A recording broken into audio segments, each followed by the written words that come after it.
The scale of the devastation in the Tamil North is breathtaking.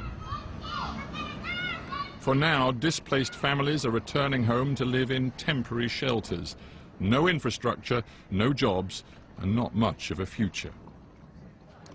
I'm in the central market in the town of Kilinochchi, which was, until early last year, the capital of the Tamil Tiger fiefdom in northern Sri Lanka. And from here they ran not just an army, but also a government with police, an education system and courts as well. But all of that has been obliterated now. In fact, the only visible remnant of Tamil Tiger governance is this water tower behind me, which bizarrely has become some sort of attraction for Sinhalese tourists up from the south. For Sinhalese Sri Lankans, the novelty has yet to wear off. Kilinochchi, for so long the heart of enemy territory, is now just a day trip away. Gentlemen, both of you, I'd like to say welcome to Hard Talk. Give me your names. What's your name? My name is Kumar. I'm from deep down south, Gaul. Okay, thank you, Kumar. And your name, sir? Suresh from Colombo. From Colombo. Do you think people down south have any idea what the conditions have been like for the Tamil people up here in the north? Now they do. Before, I don't think. Now, yeah, they keep coming to the side now. Yes. Yes, they are now. People here, they speak a different language. Yes. They have a different culture. Do you understand why people here still say, you know, they want their own place, and some of them say they want their own homeland?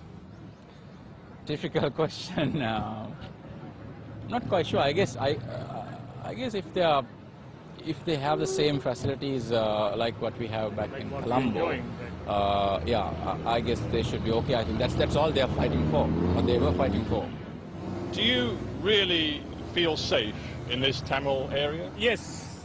Absolutely, except the landmines. Well, that's true for all of us, yes. It'll take many years to rebuild Kilinochchi, but what Tamil political leaders want goes beyond clean water, electricity and housing. They're looking for a government prepared to respect their rights. Raja Varodhyan Sampandan, welcome to Hard Talk. Thank you. Do you think Tamils in Sri Lanka today feel defeated?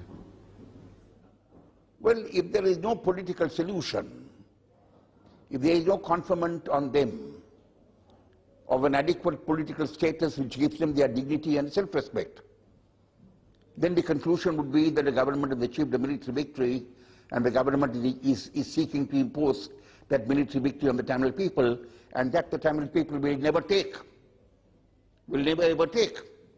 And insofar as the movement... But frankly, you say they'll never take it. What can they do about it now? Well, we'll have to get organized and resist the government through non-violent methods. But I have spoken to officials in this government who say to people like you, it is time to stop talking as a Tamil. It is time to leave these sectarian ideas about politics behind. Just regard yourself as a Sri Lankan. Look at modernization, look at reforming this country as a Sri Lankan, not as a Tamil.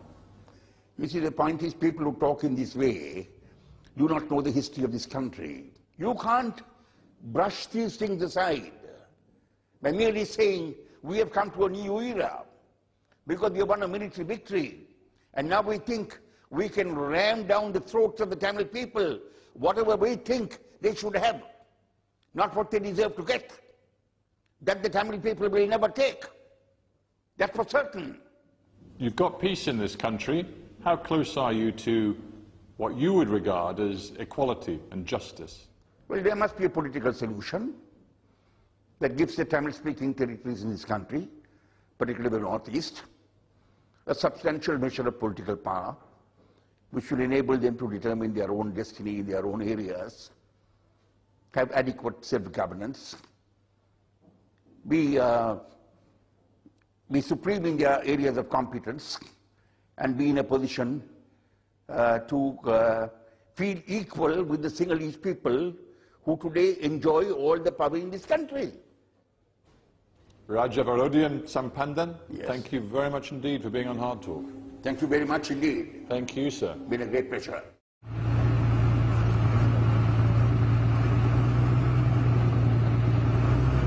And Another bus pulls out of the Menik farm camp.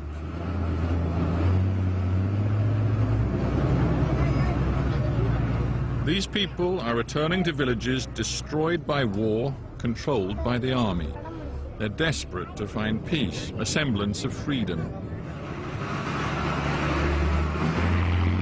It'll be a long, hard road. Mr. Secretary, this seems like a very new building. When was this built? The aim in Colombo's corridors of power was to end communal conflict once and for all. Gotabaya Rajapaksa, Defense Secretary and brother of the President, was architect of the strategy. But has it worked? Gotabaya Rajapaksa, welcome to HardTalk. Right. I want to begin by talking about the situation in the north of your country. I've just come back from a visit to the north, and I was struck by the huge military presence that there still is in that region 1 year after the Tamil Tigers were defeated. Why are there so many soldiers still there?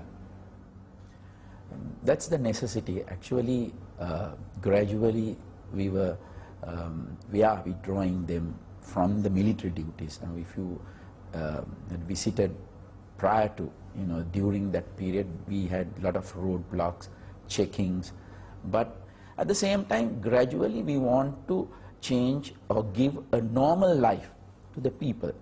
But I want to tell you something very interesting thing. When we withdraw, a lot of people didn't like that, the people in that area. I understand what you're saying. It takes time, it's difficult, but I'm trying to understand the mindset. For example, after the war ended, quite soon afterwards, your previous foreign minister said that he believed that many of the Tamils from the north could be considered, and these are his words, considered to have been with the LTTE, with the Tamil Tigers, at least, he said, mentally. Is that a feeling that you share, that there is still a basic suspicion of the motives, of the inclinations of a good number of the Tamil